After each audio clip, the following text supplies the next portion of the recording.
as far as Undertaker goes, my immediate thinking is, man, you know, I talked about Goldberg coming back against Dolph Ziggler, righting the wrong.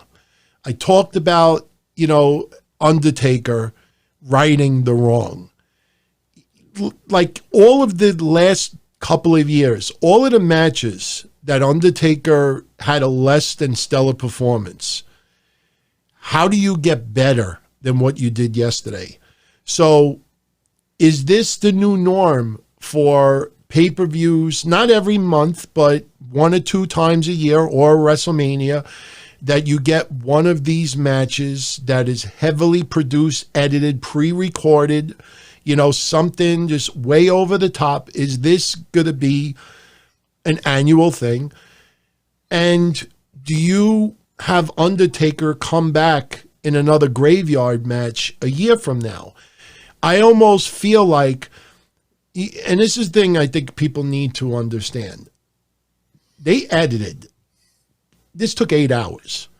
So, you know, Undertaker could have done 2 moves and then had to sit down.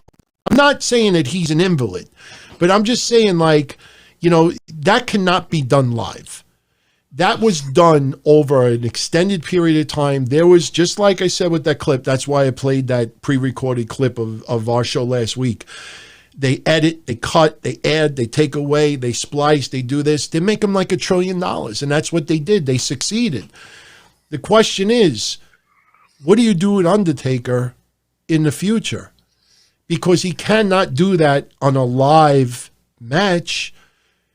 Would you want Undertaker to go out like this, riding away on the motorcycle? His career is done, and he leaves that fucking high? I mean, this is like if Undertaker was going to retire and be done. This almost feels like you can't get any better than this. Why would you want someone to retire, like a baseball player? Why would you want someone to retire who's batting 165? You know what I mean? Like, I don't think he could go out any better than this. Then the opposite side says, oh, it was so awesome. We could manipulate that and do it again a year from now. What do you think?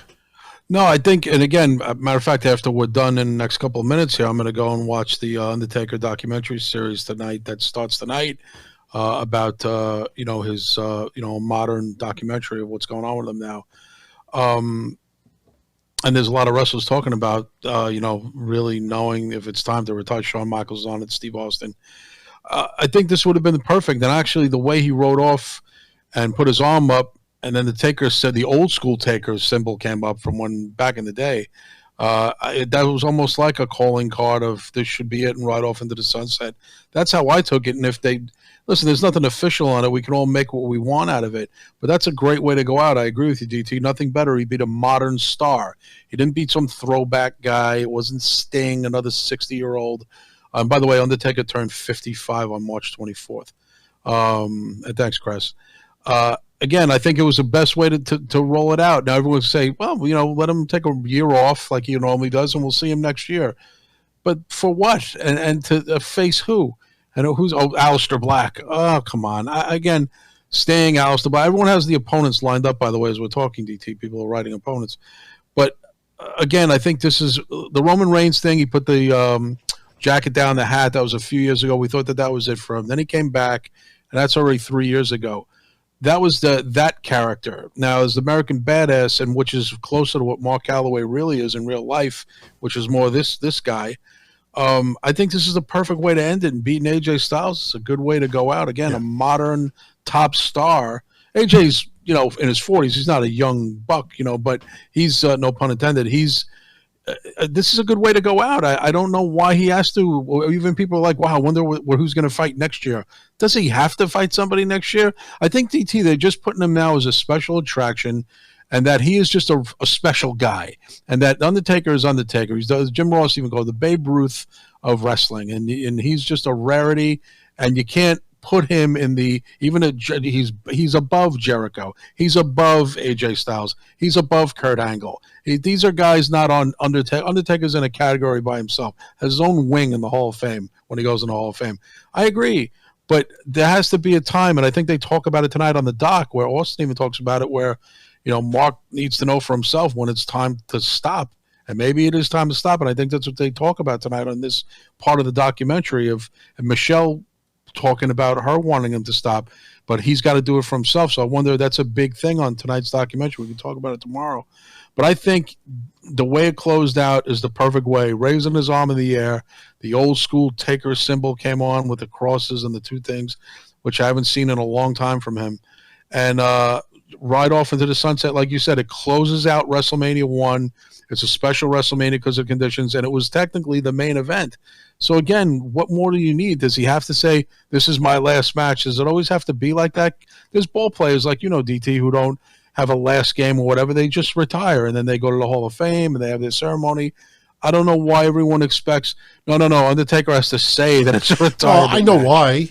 Because they see the finished product, which was the main event of night 1. They don't see the 8 hours that went into it. And right. If somebody had footage of the whole 8 hours of doing this, and if Undertaker's not moving around all that well, and they have to keep, you know, I'm not saying they're doing that, but the point is, this documentary, I think the timing is deliberate. And I said a couple of years ago, I think you might remember this, like 5-6 years ago, I said, little by little, WWE's going to start domesticating The Undertaker, to start humanizing him. That's what I said. They're going to humanize The Undertaker.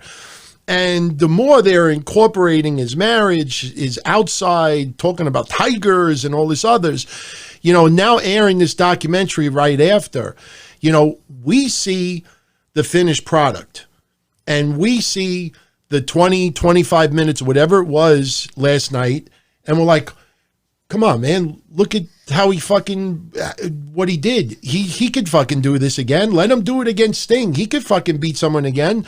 But again, when you see that the 8 hours that put into that, you know, physically, it may not be what you think it is. And my point is that, are you only going to get a good version of Undertaker when you have to use tons of editing and special effects and pre-recorded? And if that is acceptable, you know why I have no problem with it? Because we still see fucking Schwarzenegger and Stallone and all the others going into their fucking 70s, and they're still doing superhero films. So why can't Undertaker do a pre-recorded, you know, film? Because that's really what it felt like. It was a film. Yeah. The thing is, though, is that you can't look at yesterday and think Undertaker still got it.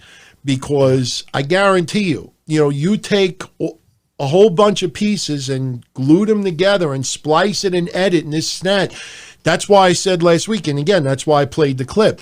They were going to make Undertaker, he was going to look like $1 trillion.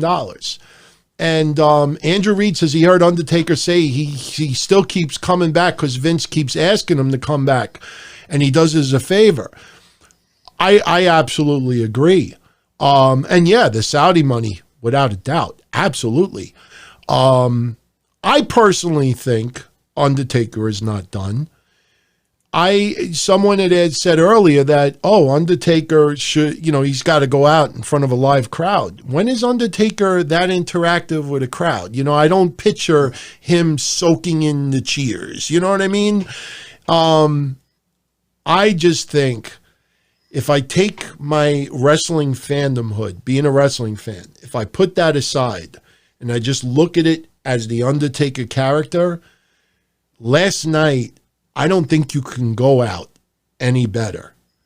I mean, I don't think you can go out any better. If he was to retire, it's interesting. I wonder how many of us would have thought, you know, Undertaker's last opponent before he retires is AJ Styles. I don't think any of us would have thought that. Probably would have thought Kane or somebody else. But I tell you, man, if we found out that he was retiring and this was it, what a fucking way to go out. But again, I still think he's got more. But what a way to go out.